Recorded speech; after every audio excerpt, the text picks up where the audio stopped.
My name is Ribeiro-Addy.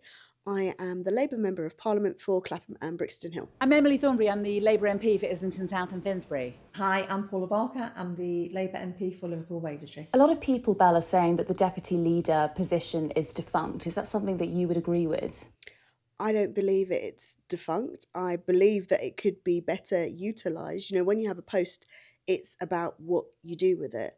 And I think at times, perhaps because the deputy leader has also served in government, this may cause some issues as to what they're actually allowed to say because of collective responsibility. But as I said, it's about what you do with it. And the deputy leader is directly elected by Labour members, and that means something. No, I don't. The reason I don't is because it'll have this really important aspect, which is that you have a democratic mandate. And that is what's needed. So if we can get somebody from the backbenches with a democratic mandate to essentially speak truth to power at a time when Labour is at 20% in the polls, that's really important because we can't just bash on regardless. There needs to be some changes and I want us to do well, but I think that, it's very important for the leadership to listen to some of the things that, some of the wisdom from the party, basically. I think that there is definitely scope for questioning the role of deputy leadership. It's obviously changed significantly since Angela Rayner had the role, so it's no longer deputy leader, deputy prime minister and a ministerial position. And by the way, I think that's absolutely right. I don't think that the deputy leader should be in the cabinet or hold a ministerial position because I think they should have the freedom to be a critical friend to the prime minister and the cabinet.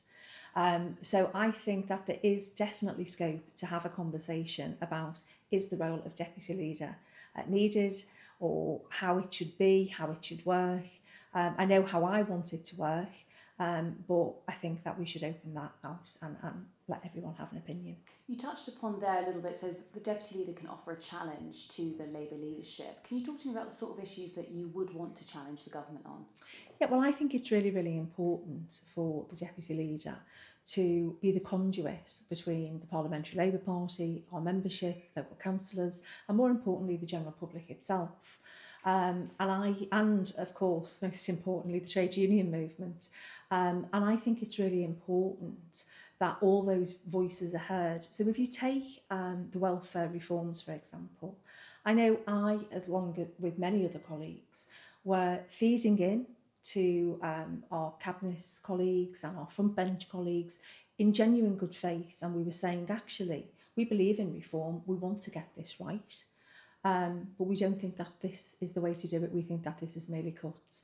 So I think I see the deputy leader position as being able to challenge and be that voice. I think regardless of where it seems that we've shifted, I think the membership is still very much to the left. And you can tell that from, I suppose, the tone of the deputy leadership contest and the things that I suppose not just myself, but all candidates are saying. When I'm talking about the left here, I think it's because a lot of people are looking at the current Labour government and the direction. There has been, you could argue, a rather anti-migrant stance that has taken hold of the Home Office over the past few months. Is that something that you'll be pushing against or pushing for if you were to become deputy? I would absolutely be pushing against this. This is not within our strong Labour traditions. We don't scapegoat migrants. We absolutely have to take the fight to reform, but there are other ways of doing that, setting a progressive agenda. And I know there's talk of, and we've had this for years, why are we not listening to those who are concerned about migrants and people seeking asylum? Actually, I have listened to them. And do you know what comes out of what they say? It always ends in something that they think they're not getting. Housing, healthcare, education, all of these things seem to be a problem, and they believe, or they have been told, that it's because of migrants or those seeking asylum. We need to make a positive case, and actually we need to turn our attention towards providing for those resources. And I know there's an argument about us not having money, but we really need to put an end to, like the Treasury orthodoxy and actually look at wealth taxes and look at the choices we're making on what we're spending on, because ultimately our primary concern should be the people of this country. I want the Labour government to actually consult the Parliamentary Labour Party at a really early stage before they even ask the civil servants to start drafting legislation. Because I think that if members of parliament, with the experience that they have of speaking to their constituents, say, that's rubbish, really that's not going to work, then it's probably because it is rubbish and it isn't going to work. And to work with members of parliament at an earlier stage will mean that we'll get better legislation, it'll be better representative, and it'll do the job. Yeah, well, I think it's really, really important for the Deputy Leader to be the conduit between the Parliamentary Labour Party, our membership, local councillors, and more importantly, the general public itself. And of course, most importantly, the trade union movement. And I think it's really important that all those voices are heard. So if you take the welfare reforms, for example, I know along with many other colleagues, were feeding in to our cabinet colleagues and our front bench colleagues in genuine good faith, and we were saying, actually, we believe in reform, we want to get this right, but we don't think that this is the way to do it, we think that this is merely cuts. So I think I see the Deputy Leader position as being able to challenge and be that voice. Can I ask you if you'll be pushing the government on their stance currently on the Israel-Gaza war? We just saw a letter from the Foreign Secretary describing the crisis as not a genocide. Will you be pushing them on that at all? Listen, I think it's for a court of law to decide that whether or not it's a genocide. But if you ask me personally, looks like genocide to me.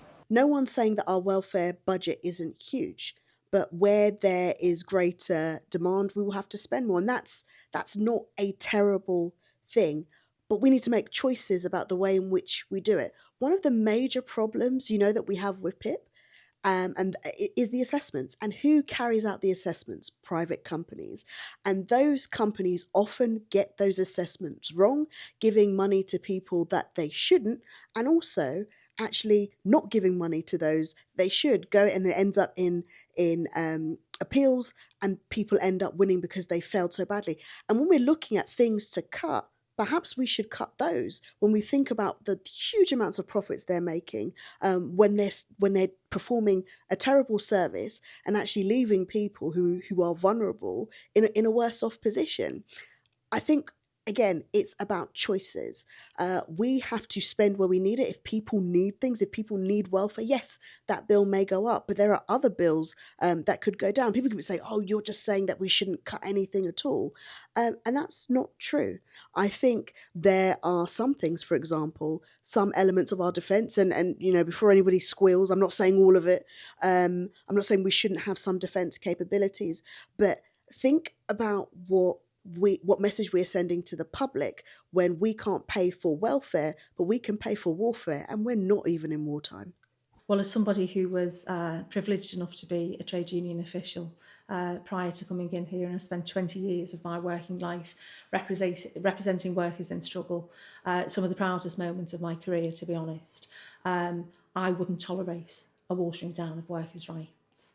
I think we have the most regressive labour laws in the whole of Europe, and we have to ensure that we get that bill delivered in full, because our workers who are in our towns, our villages, our cities are absolutely fantastic. They are foundation and fabric of our communities, and they should be recognised for the valuable input that they give.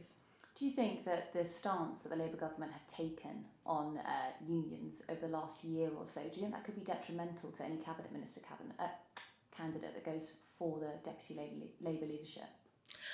I think that there is a real concern across the movement. And let's not forget, the Labour Party was founded by the trade union movement, and we should be proud of that fact. I think it's really, really sad that we have got to a stage where there has been so much strife between ourselves and the trade unions. I've been out on the picket line this morning with PCS members who are striking. They are our security team who do an amazing job every single day. They go above and beyond keeping us safe here. They deserve to be recognised. They deserve to be paid a decent rate of pay for the job, and they deserve to be recognised for that. And the other sadness is that they've had their annual leave taken back as well, or diminished. That's absolutely unacceptable, and we should not be frightened to champion workers' rights. We should be proud of our history. I know I am. And I will always champion the voices of our trade unions because it's really, really important to me. It's part of who I am. One thing that actually should be said about you is that you have often been found on the picket line over the last couple of years. I've interviewed you many times actually along the picket. Why do you think it's important to back striking workers? Well, firstly, we have to remember we are literally called the Labour Party. The Labour Party was built by the trade unions. And something that so many people don't know is you cannot even be a Labour MP if you are not a member of a trade union, a Labour-affiliated trade union. It is a requirement right at the top of our form. So when we're thinking about who we're supporting and actually who we're working to, a Labour MP's place should always be on the picket line. What members want is they want to have somebody who'll be strong, who'll speak up for them, who'll be a good campaigner, and who will try to stop us making the sort of mistakes that we've been making and increase our appeal to not just to the right but to the left. We are a party which is a coalition. We're a coalition on the left, and we need to have respect for each other. We need to listen to one another, and that makes the Labour Party stronger. So I think having a deputy leader who is, fundamentally Labour, and that's what, and I want us to succeed, and I think that when we're at our best, we are unstoppable. But at the moment, I feel as though we're timid, we're not sure of ourselves, we're trying sometimes to be something which is not natural to us. I think we should just be more at ease with ourselves and go for it. I've got to ask you about PMQs, which has just passed. So Kemi Badenoch there, she was going on the line of Peter Mandelson and his documented friendship with Jeffrey Epstein. Do you think that his position as US ambassador is tenable in light of what we've heard in recent days? I think it's extremely concerning. And I think at this stage, there should really be an investigation, probably by the Prime Minister's ethics advisor. And if that investigation concludes that he should resign, then he should. I really think that, if we listen to the Prime Minister during the general election campaign, he spoke about how we were going to clean up politics. He spoke about our standard system and having faith in our politicians. And I think there is serious questions over Peter Mandelson with Epstein. I'm horrified by what I've seen in the media this morning. And I think that the Prime Minister should think very, very carefully about whether or not he is the right man for the job in Washington.